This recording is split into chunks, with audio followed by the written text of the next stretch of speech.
I'm Tanya Fox, and you're listening to Fox Talks Business Podcast. I started my career in the corporate world, but always played to my own tune and loved to think outside of the box. This didn't always serve me well with the bosses, so I made the decision to become an entrepreneur. And that little seed of entrepreneurial curiosity continued to grow as I branched out into retail, service, and franchise businesses.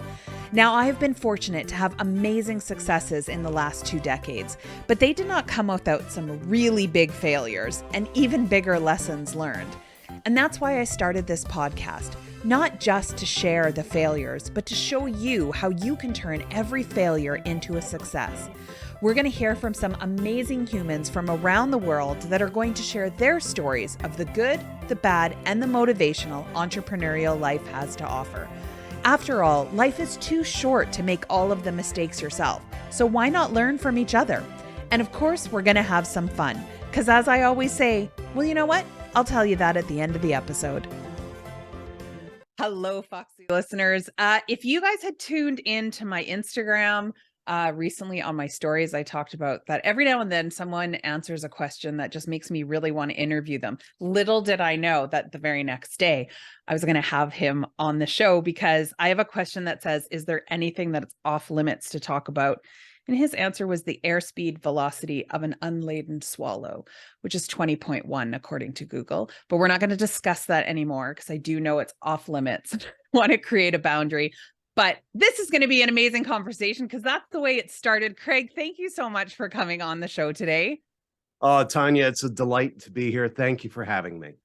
So my favorite type of guests are those that love to jump down rabbit holes, and considering the answers to some of the questions, I know you're going to be that. So guys, make sure that you grab, a pen, because there's going to be a lot of information that we're going to pack into this little amount of time.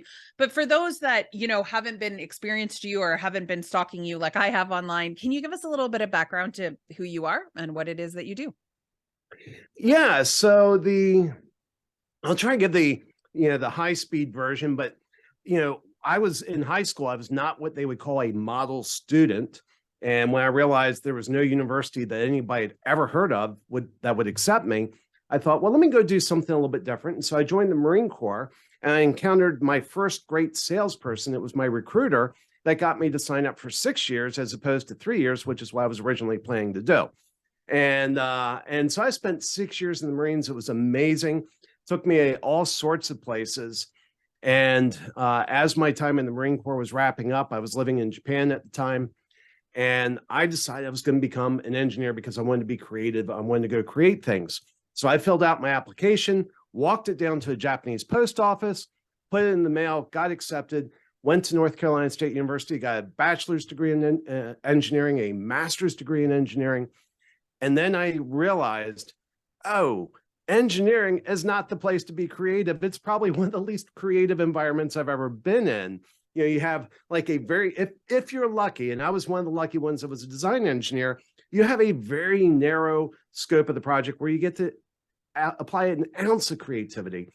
And I was doing well, but I hated it. So I thought, well, let me try marketing. And so I marketed chips for mobile phones for about a decade. Drove about over $500 million in revenue there. That was a lot of fun. And I could see the day coming, and the day eventually came where they said, Craig, we want you to fly coach to Asia. I used to go to Asia 4 or 5 times a year. And I'm like, there's no way I'm flying coach to Asia. And so I thought, I was pretty good at marketing semiconductors. I thought, I will go impart my wisdom on the rest of the world on how to do marketing. And so I went off on my own. And when I run across my buddies from that world, they ask me how it's going. And I tell them I've spent the last decade learning how little I knew about marketing. And that's what brings me here. And it's so true, right? Because I think we get, I think it doesn't matter what vocation you do. You sort of dive into the world yourself and into entrepreneurship. And then you go, I had a narrow view of stuff. Exactly. And, and it's a shame because I look back at what we could have done. I mean, we did big things. We drove big revenue. And I look at it, I was like, guys, you're going into the fight with so few weapons relative to what's available to you. And I was really shocked how unsophisticated the marketing in the, I mean, we were driving, in a single design win, we would drive over $100 million of revenue. And I was shocked how unsophisticated the marketing was once I saw what was available in the tool chest that's just totally untapped in that world. Well, and this is one of the reasons I wanted to have you on the show, because I think this is one area that I think plagues most entrepreneurs, right? There's a lot of stuff that's out there. And I think a lot of people have dipped their toe in several different buckets, but feel like, either nothing sticks, nothing works. Sorry, I should say nothing works for them. Or they just don't know what to do. They don't know how to get people in, that first time offer, So can you talk to us a little bit about, kind of what you believe is broken in this system? Yeah. Well, and I know it's broken because it was broken for me. I am horrible at sales, absolutely horrible. And I took all these trainings and what have you, and I applied what they did. I felt a little bit cheesy when I was getting on the phone, and asking some of these scripted questions. Right. And eventually my wife started looking at me and said, "Hey, we kind of like eating around here and we like shelter. What are you going to do about this?" And I'm like, working on it. And it finally hit me. Instead of trying to sell, I need to create an environment where people want to buy. And, a lot of this started back in 2017. I started working with an idea, I'd seen it applied in other industries, heard somebody talking about it. And and I tried it and it didn't work. My first time offer, nobody wanted it, nobody understood it, nobody bought it. And then I had we lost a really big client, and it was a complete shock because we had just tripled their revenue over 18 months. We never expected them to leave. And we put too many eggs in that basket. They left. And all of a sudden it was like, I need to bring in some more business. I don't know what to do. And so I just doubled down on this. And, at the end of 18 months, sort of kind of got it working. And I realize we're talking about this kind of nefarious, this just obscure it. Let me give you an example of a couple offers I think your audience can probably identify with. So years back, there was a record company called Columbia House Records, and they had a record club, and they would offer 13 albums for a penny. This is back when albums were cool the first time. Apparently, they're becoming cool again. And I know I just went into a record store the other day, like full out record store. I was like, I didn't think these existed anymore. Isn't that wild? It's crazy. But, if you're the type of person that wants to build a record collection, this is an irresistible offer. You're like, of course, I want to build a record collection. You're going to get me 13 records down the road. This is awesome. Thank you. And so my first time offer was sort of that level of complexity. Well, I'm selling a much more complex, higher ticket service. And so it didn't work. So let me give you an example of a more complex offer that, again, I think everybody in your audience can understand and identify with. There's a guy named Bob Stupak, who I think 30 years ago or so bought a dumpy old hotel at the end of the Vegas Strip. He renamed it, called it Bob Stupak's Vegas World. And he ran a special. He said, if you give me $396, I will give you 3 days and 2 nights in one of my deluxe suites. When you arrive, there will be a bottle of champagne waiting for you in your room. As long as you're on the property, all of your drinks are free, whether you're gambling or not. Even if you're sitting in one of our entertainment lounges, you will pay nothing more for your drinks. Not only that, but for your $396, I will give you $600 of chips to use in my casino. And so if you look at that offer, there's a few things that stand out. The first is if you're somebody that likes to drink and gamble, you're going to probably say yes to that offer. Well, yeah, because you're paying $300 and you're getting $600. Right. Just in chips. Yeah. The room's free now. Yeah. And if you're like me, I mean, I like, my wife and I go to Vegas, but we're not so much into the strip. We usually do some other things when we're there. You put that offer in front of me. I don't gamble. I drink, but not hundreds of dollars worth, unless it's really good wine, by the way. I don't drink that much. So you put that offer in front of me, I'm probably going to say no, which is good for Bob Stupak because he only has so many rooms in his hotel. And the way he maximizes his profit is by having every room filled with a gambler. So he doesn't want me taking up one of those rooms because he makes his real money in the casino. And I'm just going to be somebody that he's not making much money off of. And so it's a brilliant offer that it attracts your ideal customer and it repels your non-ideal customer. And it has a trait, so we moved from a simple offer, 13 albums for a penny, to a little bit more complex offer that has 4 deliverables. And if you look at the deliverables, the room was discounted 10%. That $396 was a discount. So that was a deal. A bottle of champagne, probably $100 or whatever. So that's, less of a deal. But all the drinks, I mean, if you and whoever you're there with are going there and you like to drink, you're easily going to drink hundreds of dollars worth of booze. And then the fourth element, the $600 of chips in the casino, you're like, hey, that pays for the whole thing itself. I'm going to Vegas to gamble. And so what we found is when we put together these offers, there's some traits that have to be there where there should be a minimum of 3 and a maximum of 5 deliverables. Less than 3 feels underwhelming. More than 5 overwhelms the brain. Our brains can only process so much at a time. And so that turns out to be kind of the perfect range. But we want it to be an impulse purchase. So that means the coins in the cushion in the couch, the money in the wallet, or the B2B equivalent. And just to wrap some numbers around that, usually when we're helping somebody build their offer, if they're B2B, we're usually targeting less than $500 for the offer. And the reason for that is anybody with any decision-making authority in an organization can spend $500 without permission. So if they don't have the permission to spend the $500, you've immediately identified them, because I'm sure this has never happened to a business owner where somebody gets on the phone and say, oh yeah, I'm the decision maker. I'm the man.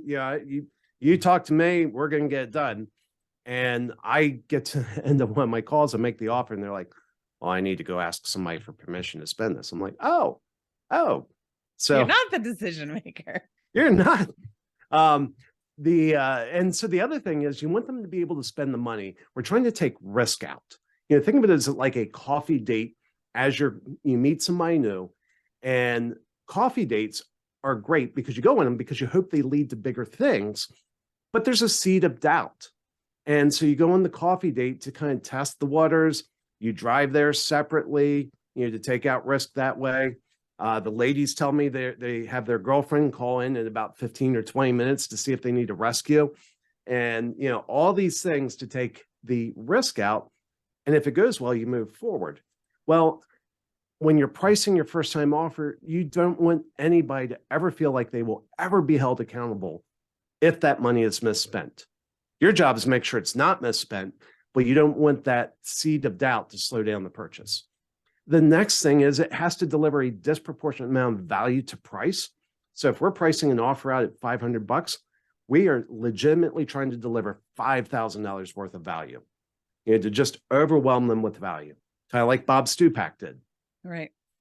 The next thing is you have to solve a problem, because if you're not solving a problem, you're not delivering value. And I see a lot of people get this one wrong. They're like, well, I'll do an audit or an assessment. Well, an assessment is a nice word for an audit. And, and so when you do that, all you're doing is listing out the problems they have. You're not solving a problem. And, there's 2 issues with that. One, I found there's a limited number of people in this world that want to invite me in to critique them. The other thing is when you come alongside with somebody and help them solve a problem, you're going to build trust at speeds that are going to blow your mind. Right. So it Because has to solve. they're not just like, that's great that you've told me what my problems are. I already knew that. Right. That's why I called you. Thank you. Thank you for that. Yes. I don't need your empathy. I need your solutions. Right. Yeah. Exactly. But here's the balance. You don't want to solve the big problem, because if you solve the big problem, they're going to say, oh my goodness, this is the best deal ever. Thank you. Goodbye. You want to leave the big problem unsolved, and you want to naturally lead to the next step of engagement where they lead to your high ticket purchase. And what we found is when you do that, it's better for the customer. It's better for you. Everybody is happier. And by the way, a few other benefits. When you do that, you're now the insider. You're the trusted insider. You're not the outsider saying, trust me, I promise I'll take care of you. And so everybody else, all of your competitors, now look dangerous. They are the unknown, unproven, untested solutions. So you are no longer fighting on price. You can be slightly higher than your competitors, and they will happily pay it because you're the trusted provider that helped them solve a small problem. Well, and I think sometimes what happens, or what I would imagine happens, is that people get stuck in that initial offer, right? And going, but I'm giving all of this away, and it's way more than what I'm actually getting. And do you find that sometimes people get stuck and go, well, if like 10 people come and then they just like, sleep at the hotel and spend all of this money and then leave, I'm out. And so now I'm going to be behind the ball with the wife saying, I would like to continue to eat, please. Yes. Yeah. So, and for exactly that reason, I don't work with accountants. So any accountants in the audience, please do not call. We won't work with you, because we've tried and we can't get you into the promised land. We can't get you into the valley that's lush with vegetation, that's packed full of wonderful, delightful customers that love you and you love them, because you're caught up on, well, I'm leaving money on the table. Right. I'm like, what's the lifetime value of a customer? And I'll give you this is a real conversation I had with an accountant. I'll leave it a little bit vague so nobody can connect the dots, but somebody I deeply love and trust. I have great affection for this fellow.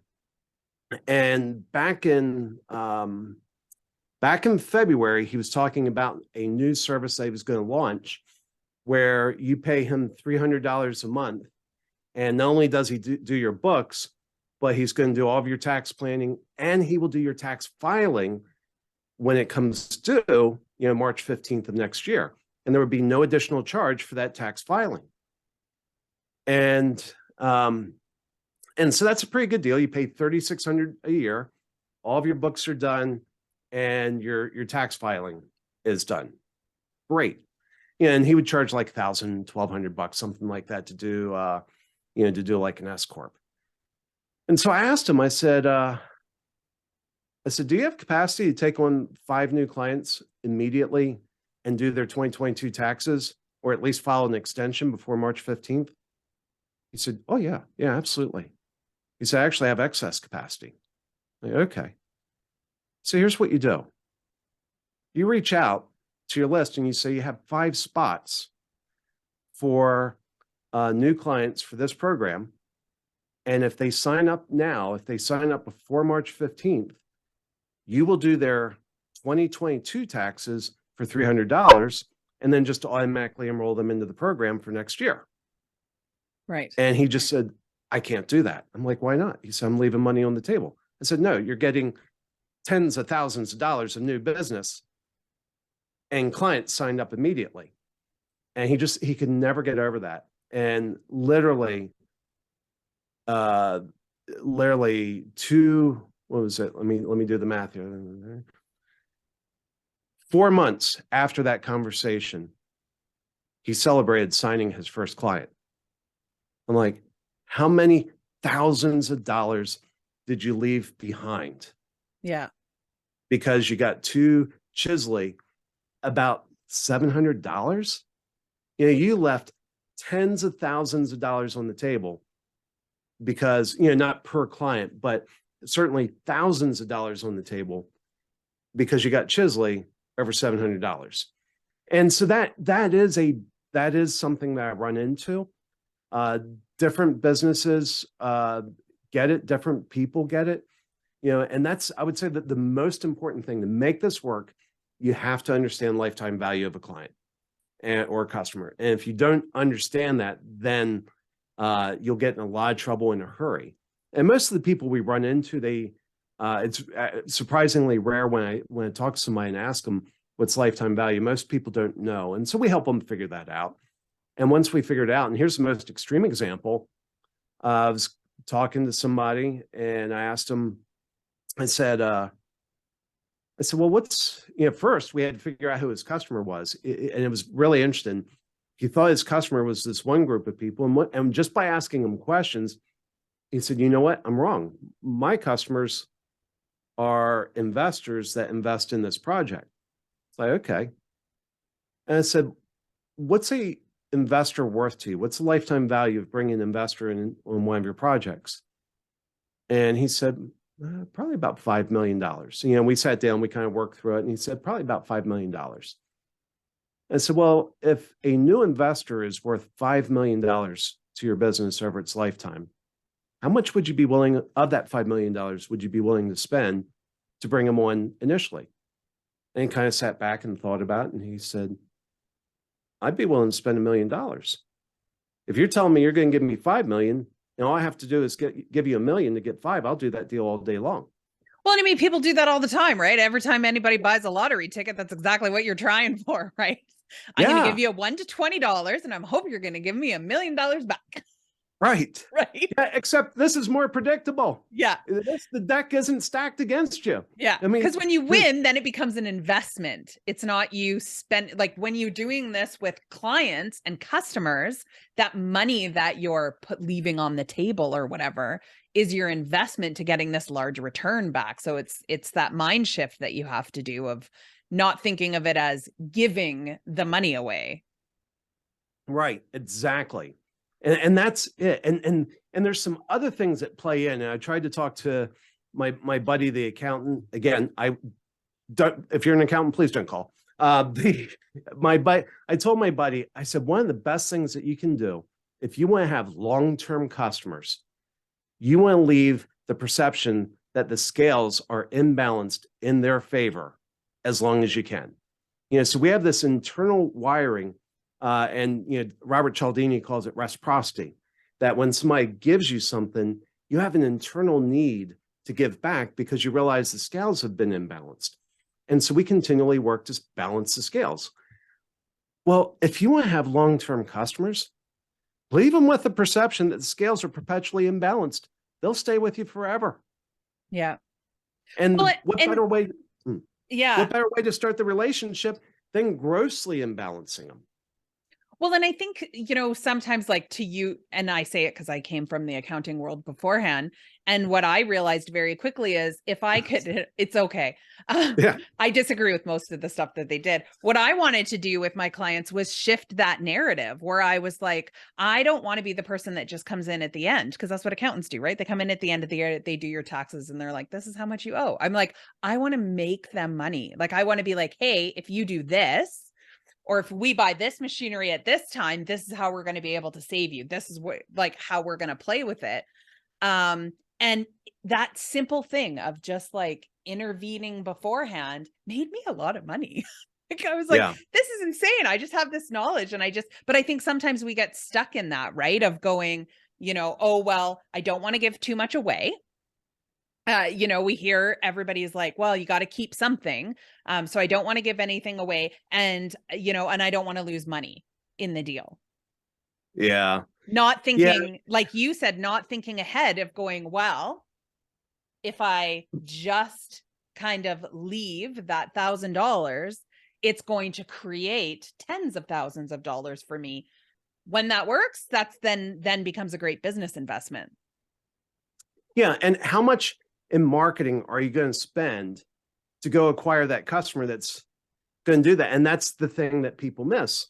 When you make these irresistible offers, your marketing spend is way more efficient. You don't have to spend as much on, we're just moving money from one bucket to another. Right. And, so you just chalk it up as a marketing expense. And it's wonderful. And I'm sorry if I've offended any accountants. I love them. I mean, this guy, They'll get over it. well, and you know a little bit of my story. I mean, 18 months ago, I was in the hospital and the doctors all but pronounced me dead. They told my wife to, to go meet with hospice to plan the day they're going to pull the plug. And this accountant I'm speaking of took care of my wife. He did wonderful things for my family while I was in the hospital. And so my frustration is I want to give back. I want to rebalance those scales. It's like, dude, you took care of my family when I could not. Please let me rebalance these scales in your favor. And he's just like, nope, that's leaving money on the table. And so I have deep affection for this person, and I don't want to give any other impression. No. It does come across that way. So let's talk a little bit about, because I think, it still comes down to, how do I figure this out? How do I know I'm building the right offer? So what are some steps that people can take to try to figure that out? Because I think they might go, I don't know what that is supposed to, I don't have a hotel with gambling and free booze. Yeah. Yeah. And so let me tell you a little bit, when we're working with a client, going through the workshop, the first thing is we have to figure out the pains. What are the pains that people have? And they have to be pains that they know they have. The reason my first time offer failed is I was addressing a pain that I knew they had, but they didn't know they have.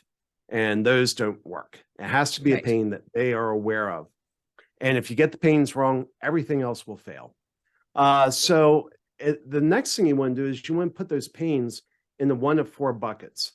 Does it remove an immediate pain, or does it avoid a future pain, or does it deliver immediate gain, or does it deliver future gain, promise future gain?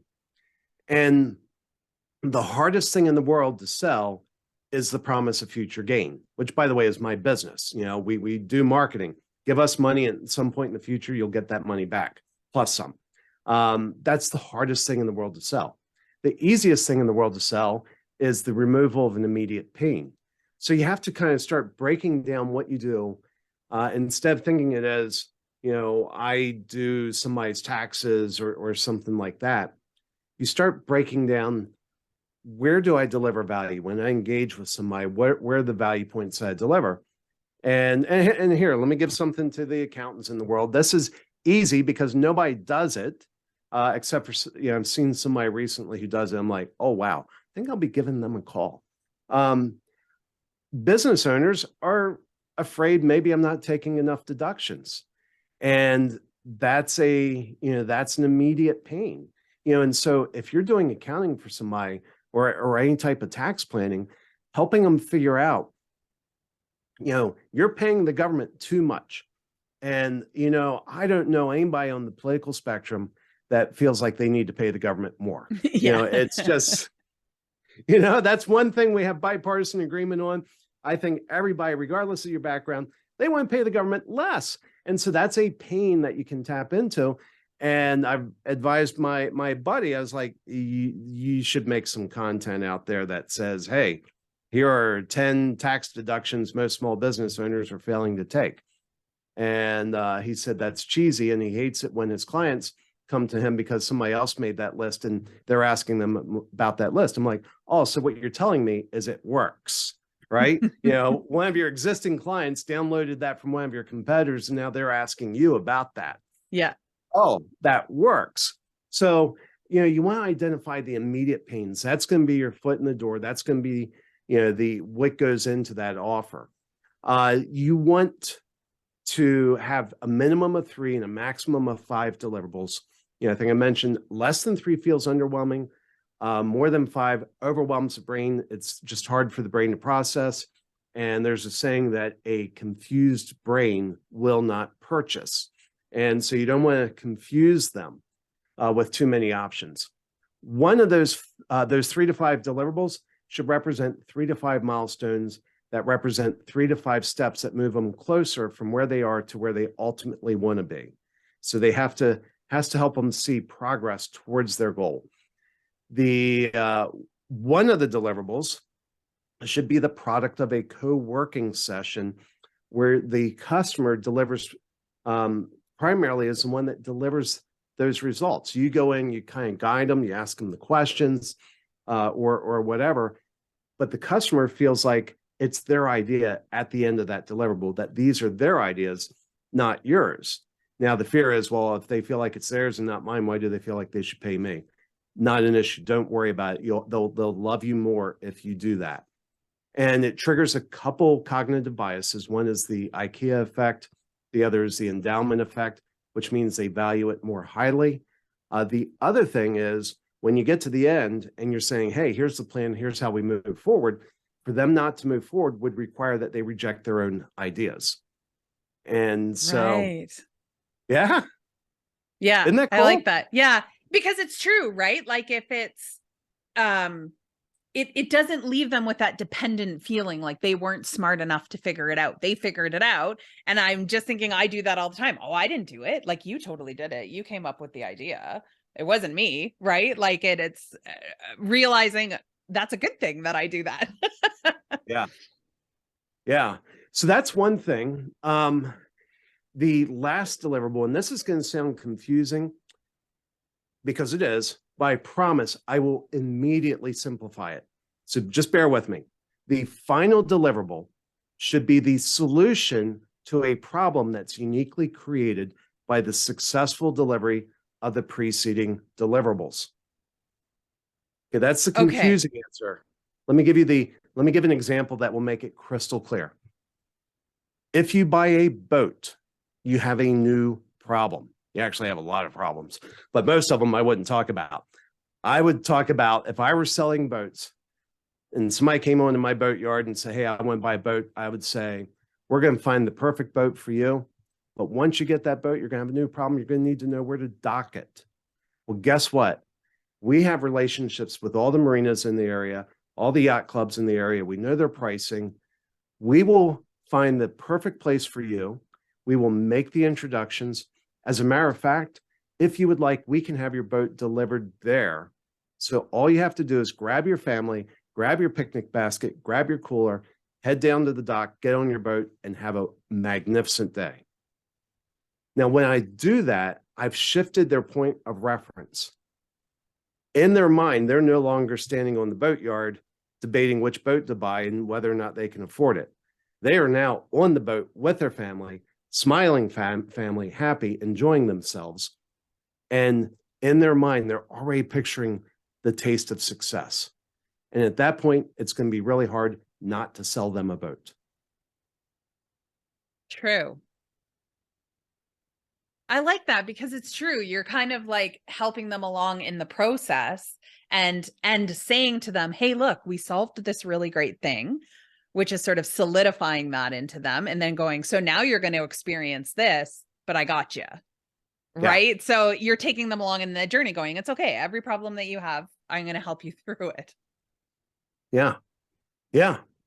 And so that's kind of the elements, the other things, the impulse purchase, disproportionate value to price, solves a problem, leaves problems unsolved and moves to the next step. That combined with those 3 to 5 deliverables and those qualifiers, when you do that, those work really, really well. The thing where I find people get most tripped up is we have trouble getting people out of sales mode. And we found that the offers that they come up with when they're in sales mode are really horrible and don't work. So when we're doing a workshop with somebody, we actually spend a couple hours moving them out of sales mode and into service mode. And we found that when you can get somebody in a mode of, I'm here to serve you, and thinking about what they would do, with let's say typically 5 hours of their time, just because they wanted to help somebody, they saw somebody that was lost and they wanted to help them, point them in the right direction. with no expectation of a sale at the end, it's when we can get them into that mindset that all of a sudden amazing offers come together. Well, and do you find too that people, when they are trying to, when they're thinking of sales, there's always that negative connotation of, it comes down to dollars and values and that sleazy kind of Yeah. feeling. Yeah. Yeah. And it just, and I think there's there's just a drive, especially in business owners. There's just this insatiable drive of, I've got to sell my product. I've got to sell my service. And all of their steps, as you talk to them, they're just trying to connect the dots between, when the cash register rings. Right. And, and we've just found that to be an extreme hindrance to success for them. And so we have to disrupt that pattern to get them in a mindset to put together the really good offer. And the beauty is, like you're saying, when your offer is really structured to serve somebody, like you, and we have a saying, if you won't send your best friend through your sales funnel, you've got a broken funnel. And so when you have an offer, our test, when we really have a good offer, is if you have a friend come to you in need and you sit there and think through, listen to what they have, and you realize you can fix their problem, your best advice to them should be buy my offer. Right. And if that's not your best advice, you have the wrong offer. It's just, and I've put that to test. And so there's I put it to test multiple times. I've had friends come to me saying, hey, I've got this problem. And I've either told them they should buy my first time offer or one of my clients' first time offers, because it was legitimately the best advice I could give. But the biggest time that was ever put to test was actually the beginning of last year. And, I'd spent 3 months in the hospital in 2021. And the son of a lifetime mentor contacted me shortly after I got out of the hospital and said, hey, Craig, I need some help with marketing. And I said, well, Michael, I'm taking the rest of the year off to recover. And why don't you come back later? Secretly, I was kind of hoping he would go away, because his mom and dad have had more of an impact on my life than anybody on this earth other than my own parents. And so he came back another time and I sent him away again. And he came back a third time. I said, okay, well, let's get on the phone. And when I listened to him, what he was struggling with, one, I realized he would never be able to afford our services. His company's revenue wasn't at the level that, would support our fees. So I knew he wouldn't be a client, but I also knew he had a need. And I thought, oh my goodness, he's going to go out into that world of marketers and he's going to be told all sorts of things. I said, Michael, we have this little mini project. We'll do it together. This is really what you should buy. Let's do this. It will give you a plan. It will point you in the right direction. It will help you make better decisions. And so that's what I did. That's what I recommended. Now, at the time, I was really struggling with survivor's guilt. I survived a disease that killed millions. Mm-hmm. Not only did it kill millions, it killed his sister. I survived the disease that killed his sister 6 months earlier. And and in that environment, the best advice I could give to him was, Michael, buy my first time offer. It's going to give you a marketing plan that's going to help you make better decisions, whatever you do. Yeah. And you know what? To this day, I can look his dad in the eye and say, I took care of your son. Yeah. Because you believe, and I think that's where people have to come from is, do you believe in the work that you do? Like, I know I'm not for everybody. And now I say that, like, for the longest time I didn't. And now I'm like, I'll chew you up and spit you out. Like, I just said that to somebody that I was like, I think it's great that you want to work with me, but just knowing your personality, like it will be scary for you. And I don't want to frighten you. Yeah. Right. But it was one of those situations where you're going, that's a lot of money because it was my high ticket offer that I leave on the table, but knowing it's just not the right fit Right. and being okay with that. Yeah. And that's so important. I think, it's along the course of struggles for businesses as business owners are starting, they start off thinking, I need to sell to everybody. And that's so not the case. You need to sell to the people that you work best with and they work best with you. And that's another reason that we like this first time offer. It's a coffee date. There's no commitment. When somebody buys one of our first time offers, we tell them, when you get this, you'll have three choices. The first is you can take it and implement it yourself. The second is you can take it to someone else and have them implement it for you. The third is if we mutually agree, we'll help you implement it. And just like you go on a coffee date, sometimes you get to the end of the coffee date and you say, you know what, you are a wonderful person, but I don't think we're wonderful together. Yeah, that was a good coffee. Thank you. Yes. Right. Yeah. Because if you're selling any element of your time, unless if you have a factory where you're making millions of things and it's just how much do you turn the crank on the factory? Yeah, obviously you wouldn't sell to everybody.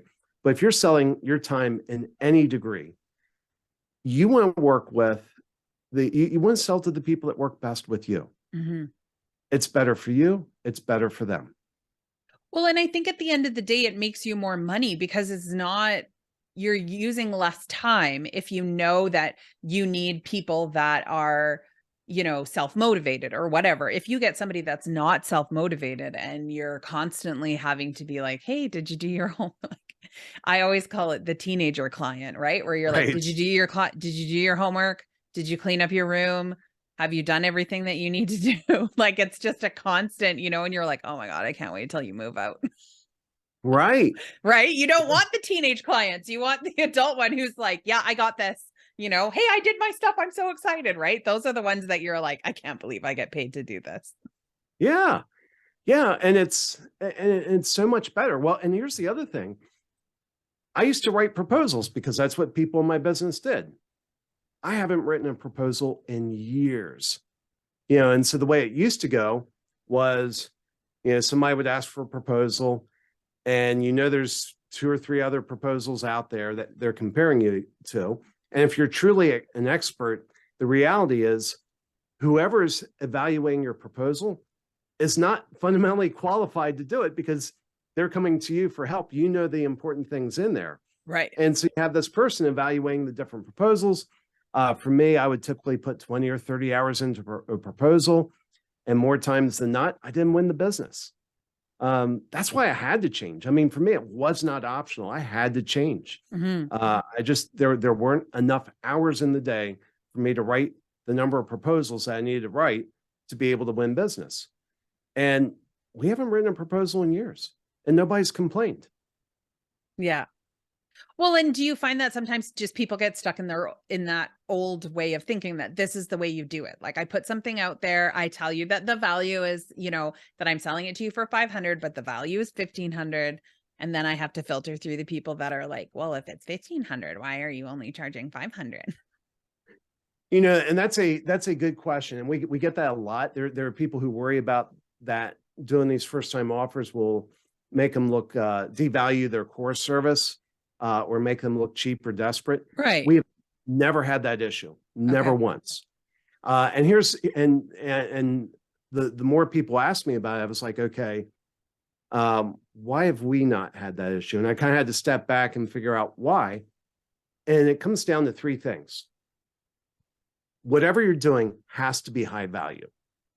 It has to be high value. And as a matter of fact, when we, I've had calls where I'm, we call them initial conversations where we're talking to somebody.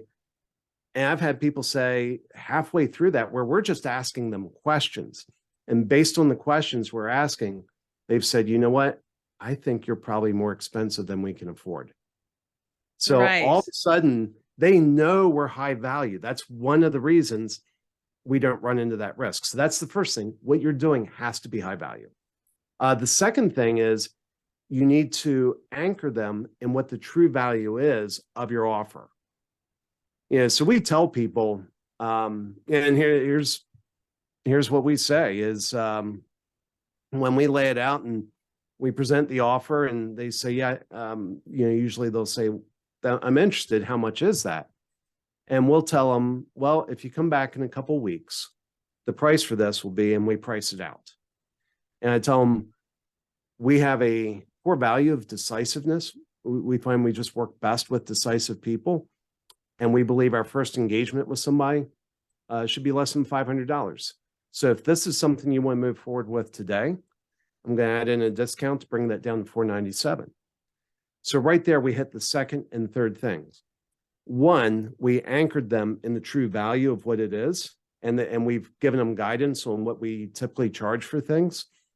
The second thing is we gave them a plausible reason for why it's discounted the first time. Right. Okay. Yeah. And when you have those three things, we've never had anybody look at it as low value. And as a matter of fact, it's enabled us to push prices higher.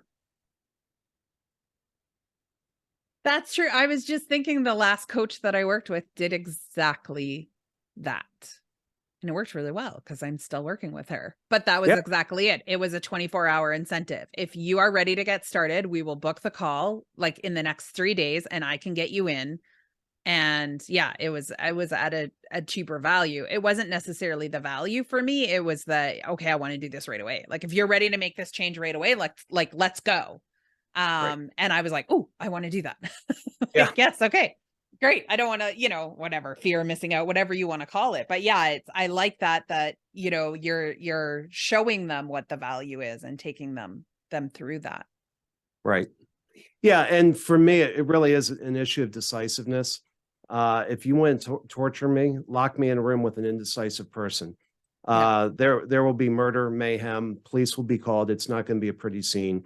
I can't live in an environment of indecision. Yeah. But, if you are that person that likes, like I am that person who likes to work with people that are ready to do the work. Like I always say that this program is going to be here, but I can tell you right now, if you don't do anything, you will see nothing. Like that's just kind of the way it works. There's going to be shitty times and there's going to be times I make you cry, but it's okay. We'll get through it, Yeah. But by structuring that offer, I know that those people that take that offer really quickly are those people that are capable of making quick decisions, who I like to work with. So that offer also helps you to weed out those indecisive people. Oh yeah. Yeah. And it's beautiful. I just had this happen a couple of days ago. We had a call last Friday with a prospect, and it was one that came through a referral, and with referrals, I always offer the first time offer because I want my referral sources to look brilliant. And so delivering a ton of value, even if I don't think they're a good fit, I'll do that just so that they walk away with a lot of value and they can make better decisions and make my referral source look smart. But during the call, I was thinking, I don't think this person's a fit. And so, but I still made the offer, and they said, well, I need to talk to some other team members. By the way, this was somebody else who said he was a decision maker. Needed to talk to other team members about $500 purchase. And he said, can I get back to you on Monday? I said, sure. And originally he wanted to talk on Monday. I said, look, I'll, check your email in 10 minutes. You'll have something there. I'll make sure it doesn't expire till Monday afternoon. And if you want to move forward, take action on it. If not, no worries. Mm-hmm. And, and it's really that low key. And I got an email from him Monday morning saying, I don't think we're a fit. I'm like, and I told my wife, because I talk to my wife a lot about business, and when she heard that, she was like, yay, celebrating the person who turned us down, which we do. We celebrate the people who say no as much as we do the people who say yes, because we found that the people who say no, whatever the reason, we don't always know. If we really push it and go down that road, we end up disappointed. Yeah. Yeah. And I think that's, now you left the spot open for that person who is, like, yes, here, take my money. Let's go. Like, Yeah. fix this. I want this. I want this fixed, right? Yeah. It's like the person who's sick, who's like, I don't care how much money it takes, just make it go away. Right. Yeah. That's the person it is that you're looking for. So you have some free gifts for our listeners for things that they can implement ourselves. Can you talk to us a little bit about what those are and what it is that they're getting? Absolutely. So as I said earlier, I fumbled around for 18 months trying to figure this out. And after 18 months, sort of got something working. But then over the last 5 years, have just really perfected it, dialed it in. And so we have a guide that's going to help you avoid a lot of the mistakes I've made. I've made a lot of mistakes. And so we really try to help you avoid making the same mistakes I did. We also give you 23 days access to our self-paced course to build a first-time offer. And the reason we limit it to 23 days is, yes, I've signed up for free courses before. I've never logged in. I'm sure they're in my library somewhere. They've done nothing to change my life. And we're in the business of changing lives. We want you to do this. We want to change the way high ticket sales are done. And so we know if we put a 23-day limit on the course, you'll go in and you'll do it. We see it in the analytics. So that's why there's the 23-day. And so the way you get that, you go to our website, which is alliesforme.com. That's spelled ALLIES, the number 4, ME.com/Fox Talks Business. All lowercase, all one word. alliesforme.com/Fox Talks Business. And just fill out the form there. You'll get those resources right away. So what is, switching here just like utterly and completely, what is one thing that you have either done or experienced in business that you were like, that was a bad mistake? Do you have a good story around that? Yeah. Well, I think I've made a ton of mistakes. But the one that I just kept hammering, and I'm sorry, I'm not trying to go back on this, No. It was me trying to I'm not a salesperson. I'm not good at sales. And it was me following these scripts that sales experts told me to use. I felt cheesy. I felt disgusting. It didn't work. It was horrible. And so the one mistake, and I see this when people come in and I start working with them, every now and then I run across somebody who I can tell has been coached to be somebody that they're not. And what I tell them is, you will never be as good being them as you will be being yourself. You can never outcompete them at being them. They will always win the business if you try to play the game on their terms. The way you're going to get ahead is be yourself. Be who you are naturally and own it and be proud. And so that would be probably the biggest mistake, was me trying to do a form of sales. I know it works for others. It doesn't work for me. Mm-hmm. And so I had to be myself. I love that, because I think we need to hear that more often. And I think especially people that, a lot of my listeners feel connected to me because they were like, oh, I'm like that. I'm a strong personality. And I was told that my whole life, right? She's a very strong personality. Like, I got great dating stories to go with that. Yeah. And, I say this story often, but I took my coach, I had a coach that made me take one of those Myers-Briggs assessments. Mm-hmm. And it, like, you get it back and it's like, I don't know, it was like 26 pages. I remember none of the 26 pages, but one line that says you have an intensity that can frighten others. And I remember asking, like, I asked my husband, I'm like, okay, I have this sentence and I'm just wondering if you think it describes me. So I would say, okay, so it says, I'm an intensity that can frighten others. And I told about 7 other people, including my mother. And the reaction was they all laughed and said, yeah, holy shit, you found your tagline. Like, yeah, that totally describes you. But in thinking back, I thought, 10 years ago in business, like, that would have been a horrific thing for somebody to say to me, because I was totally, like, I was told that's not, you're supposed to be always professional. You're, supposed to be sweet. You're supposed to be soft spoken. And so I tried to be that and failed miserably the whole time. And then when I just went, I totally am an intensity that can frighten others. So buckle up, right? Yeah. But I found sales became a lot easier because I wasn't trying to like constantly hold back who I was or what I have to make it, like you said, fit into a mold that wasn't me, right? Right.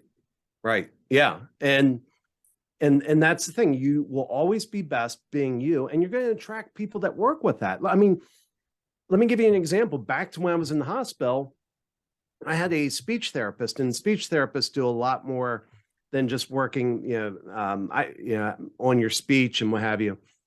They're evaluating where you are mentally and what have you. And having spent 6 weeks in a coma, there were some questions they had. And she asked me how I was doing because, at this point, my body had completely atrophied. I was completely dependent upon others, which doesn't suit my personality.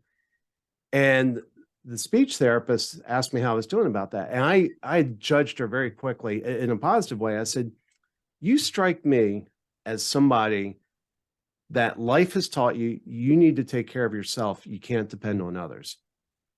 And she said, yeah.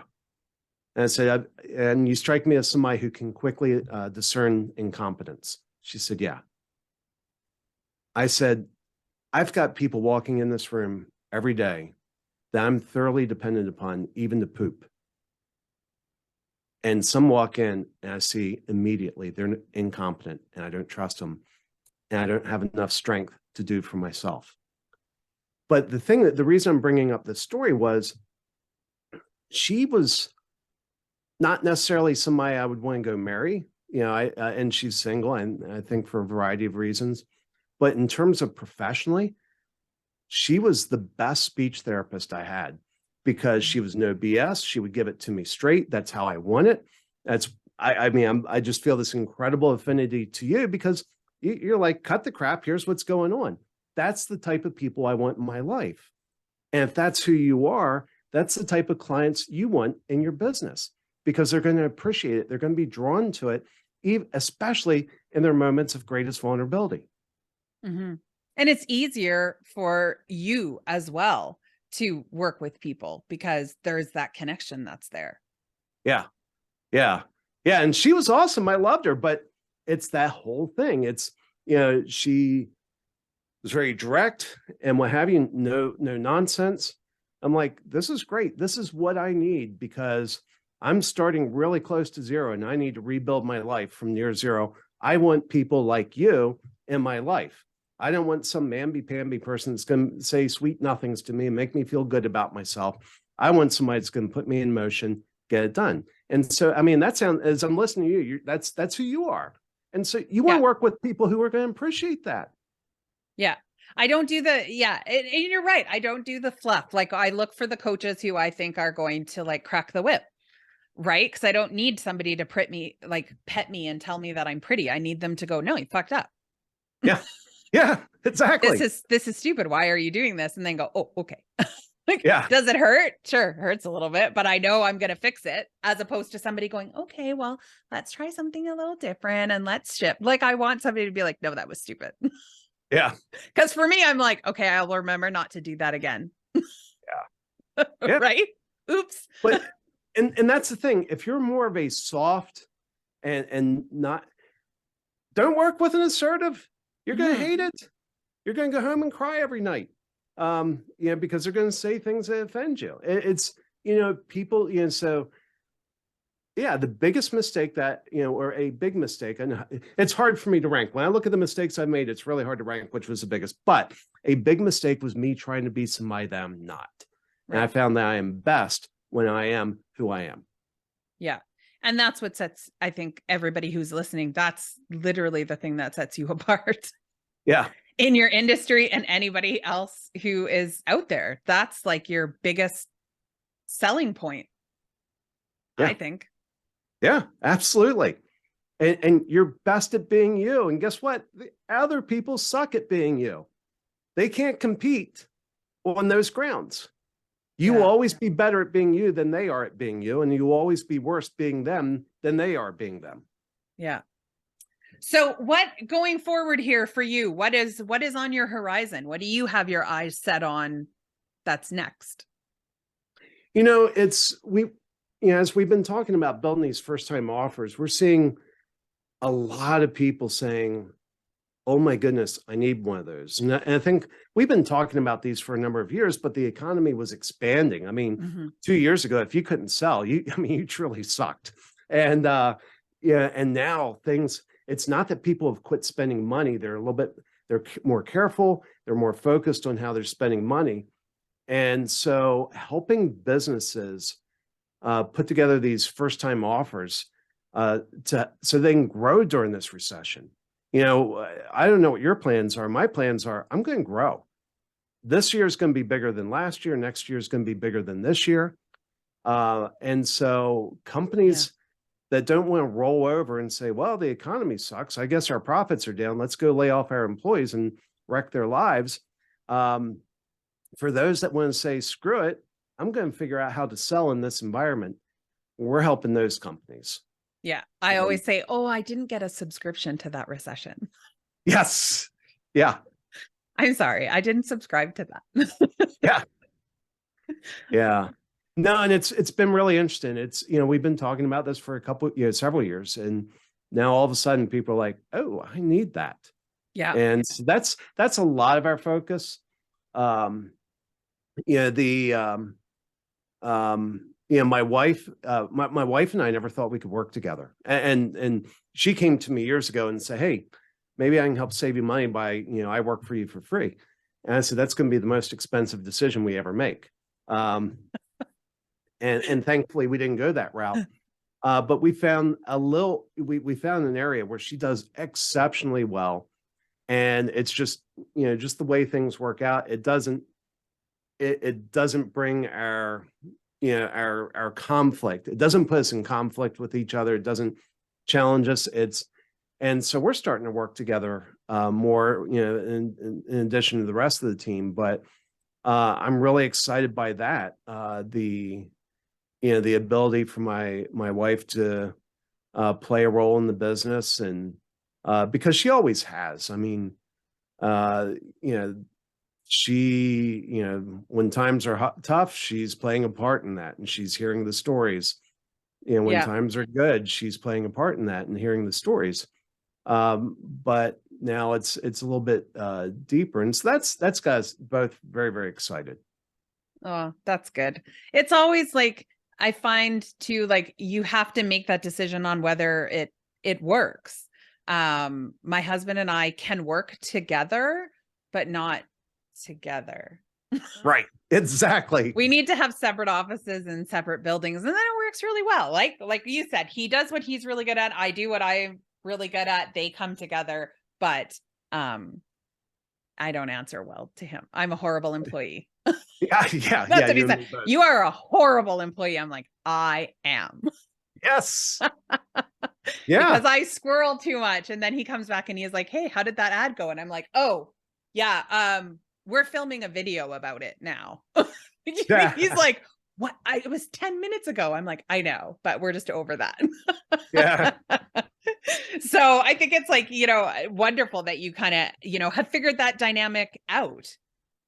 Well, I've turned her into my booking agent, and she does an amazing job about it. And she loves it because she likes telling people good things about me. And I've shared some stats with some people and about what she's done. And they're like, what? Like, really? And I was like, is that good? They're like, you're kidding, right? I mean, she has done amazing. And some seriously well-connected people in the know that knows what it takes to get people booked. They're like, Craig, your wife is absolutely amazing at that. Well, I hope you share that with her. Many times. Well, we'll send you the recording to this, so then she can have it on tape to play whenever she needs to. Yeah. Well, yeah. Yeah. Now realize this is a woman who had a chance to pull the plug on me, and Uh, Well, she gets a vacation at least for that. yeah. Because that would be my answer. Hey, I kept you alive. Yeah. Don't make me regret that decision. She says that. She says, yeah, don't make me regret it. Yeah. A woman after my own heart. Well, Craig, we're going to have all of the links to where people can find you and the special offers, so everybody can kind of go out and figure out this offer that's going to work for them, and really spell that out. So thank you so much for, coming on the show, for sharing stories. And I think there was just a lot for people to sort of rethink how they're contemplating when they're doing sales. Tanya, this has been an absolute delight. I've enjoyed our time together. It's been so much fun. Thank you. I was so grateful for Craig to come on and, share so many stories with us. And the reason I wanted to have him on is, marketing and sales is something that I'm hearing, that I'm, seeing on my social feeds, that a lot of people are talking about, that a lot of other coaches are talking about. And for me personally, feeling like I'm following a script or selling based on how others think my industry is supposed to sell has always been something that, like, just sends shivers down my spine, because like Craig said, it can sometimes kind of feel a little sleazy, but I love his concept around building a first time offer, and that what you're essentially doing with this is like having that coffee date that he said, where you get to feel each other out, because you want to do that with your clients. It's not about just getting anybody who has, a heartbeat or money in their wallet. And you do this by this, low risk, low sort of ticket offer. And that by doing that allows you to sort of strengthen the customer loyalty, to sort of build that trust, and to get that person, realizing that, you have the answers that they're looking for. And that's ultimately what people want. It's great if you understand what their pain point is, but if you have the solution, now all of a sudden you're going to sort of drive that. And his whole concept is about driving revenue faster to get to that end result. So I really do hope that you guys take advantage of his free gift. So the guide to building a first time offer, so you can skip all of the mistakes that he made and don't have to do them. We all love those shortcut roadmaps. And then as well, the 23-day access to the self-paced course, because I really do think this is, a year for you who's watching right now, you who's listening right now. This can be your year. All you have to do is make that decision. And that decision could be just going ahead and getting this course and creating your offer that's going to start driving people, so that you can finally have the year and the business that you want. And all you have to do is make that decision. So go and make that decision today. And no matter which way it is that you decide to go, make sure that you take time to have fun. Because as I always say, if you're not having fun, why are you doing it?